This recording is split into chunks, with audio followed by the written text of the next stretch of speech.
E o Supremo Tribunal Federal retomou hoje o julgamento dos primeiros réus acusados de participarem dos ataques às sedes dos três poderes em Brasília no dia 8 de janeiro. Vamos ao vivo, então, à capital federal. O repórter Bruno Pinheiro acompanhou mais um dia de julgamento.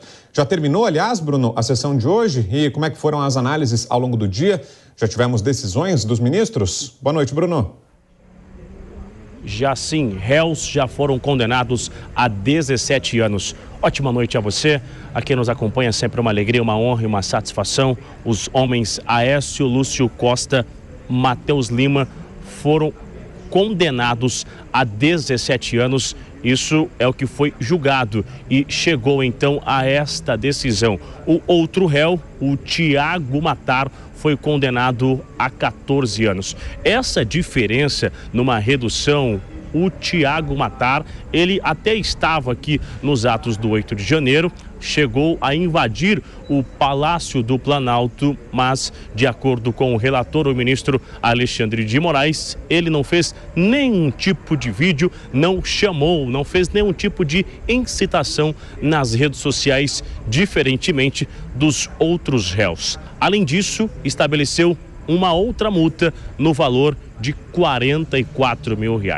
O julgamento, que iniciou ontem e finalizou nesta quinta-feira, hoje, logo nas primeiras horas, algo histórico e inédito. Uma divergência levou a uma discussão entre os ministros Alexandre de Moraes e o ministro André Luiz de Mendonça. O que gerou essa divergência, eu explico agora, foi justamente sobre se houve uma tentativa de golpe de Estado ou não. No olhar do ministro André Luiz de Mendonça, não houve uma tentativa de golpe de Estado. Então, diante disso, o ministro Alexandre de Moraes rapidamente rebateu a fala de André Mendonça e gerou uma discussão. Vamos rever este momento. Edificações absurdo, federais, ele pode e deve conter. Com todo respeito, Vossa Excelência, querer falar que a culpa do 8 de janeiro foi do ministro da Justiça... Vossa Excelência que está dizendo isso. É um absurdo. Vossa Excelência que está dizendo isso. 5 comandantes estão presos. Muito embora eu queria e o Brasil quer ver esses vídeos do Ministério da Justiça. O ex-ministro da Justiça que sucedeu Vossa Excelência fugiu para os Estados Unidos... Fugiu. Eu sou advogado de ninguém e jogou o celular dele no lixo. Eu não sou advogado de preso. E agora Vossa Excelência Vossa Excelência vem no plenário do Supremo Tribunal Federal, que foi destruído, para dizer que houve uma conspiração do governo contra o próprio governo. Tenha dó. Não coloque palavras na minha boca. Tenha dó. O ministro André Mendonça alegou que não consegue entender como que o Palácio do Planalto acabou sendo invadido com toda esta segurança e reforçou sobre as imagens lá do Ministério da Justiça que desapareceram. Entre essa discussão, o ministro Gilmar Mendes entrou na conversa também e disse que esse assento que o ministro André Mendonça estava utilizando, ele foi achado ali fora, no meio da rua. Jamais houve passeio no parque. Não se tratava de passeio no parque, ministro Cássio. Nem de um incidente. A cadeira que o senhor está sentado, depois... A cadeira que o senhor está sentado estava lá na rua, no dia da invasão. É só para justificar, mesmo, mas essa expressão não foi minha. Não fui eu que disse isso. Então, está longe de se tratar disso. É preciso que a gente contextualize isto.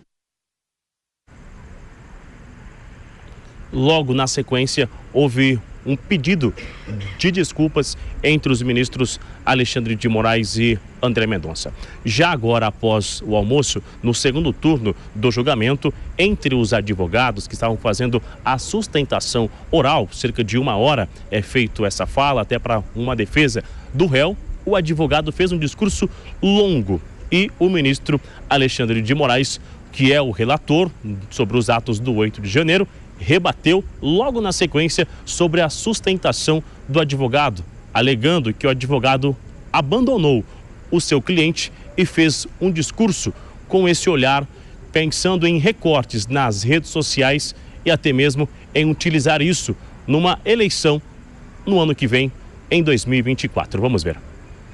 É patético e medíocre eu repito, é patético e medíocre que um advogado suba à tribuna do Supremo Tribunal Federal com um discurso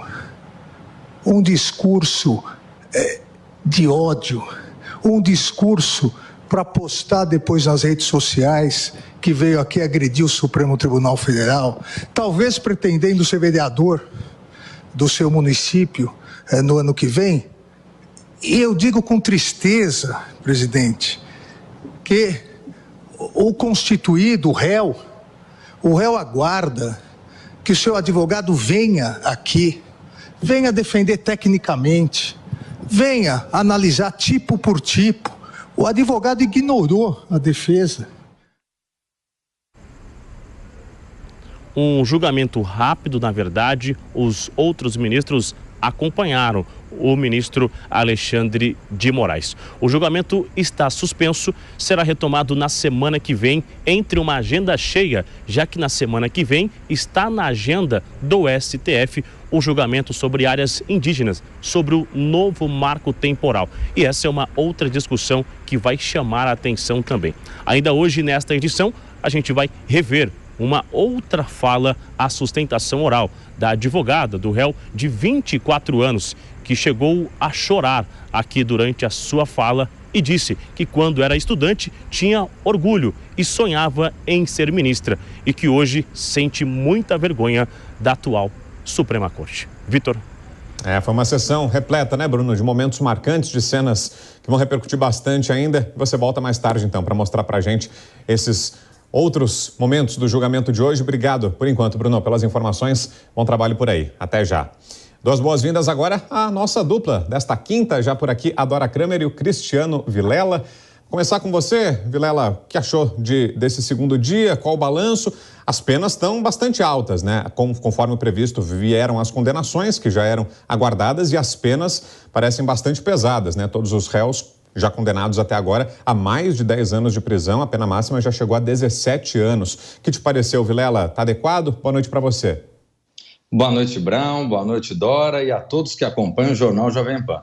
Olha, era o que se imaginava, tudo transcorreu dentro do script. A maioria dos ministros acompanhando a linha que foi iniciada pelo relator do caso, o ministro Alexandre de Moraes, e especialmente Mendonça e Nunes Marques, fazendo a divergência. O que chamou a atenção, e de uma forma negativa, foram as discussões havidas, e algumas discussões até ultrapassando o limite do que é normal, do que é razoável dentro de um plenário do Supremo Tribunal Federal.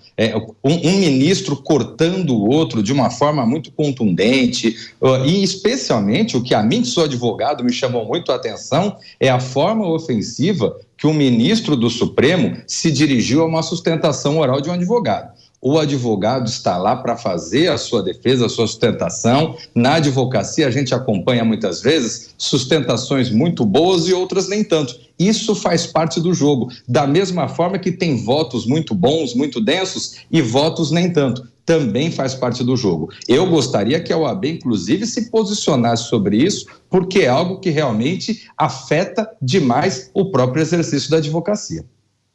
E para você, Dora Kramer, foi correta a abordagem ao longo do julgamento de hoje, Dora? E o tom dos ministros ficou acima do desejável ou não? Isso faz parte num julgamento tão emblemático quanto esse? São naturais manifestações assim mais exaltadas? O que pensa, Dora? Boa noite.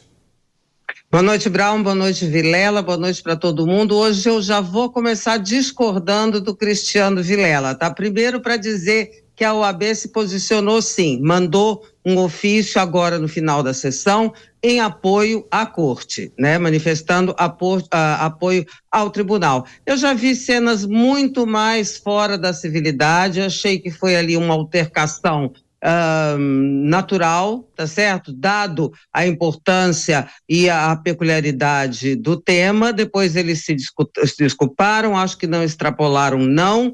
Acho que ficou muito bem consignado e desenhado a necessidade, o porquê do voto transparente, né? Do voto televisionado. A gente pôde acompanhar tintim por tintim, não tem versão, não tem narrativa. Ali, o que a gente viu, eu acho secundária até essa discussão, diante do que se viu os advogados, numa atuação que eu considerei lamentável, né?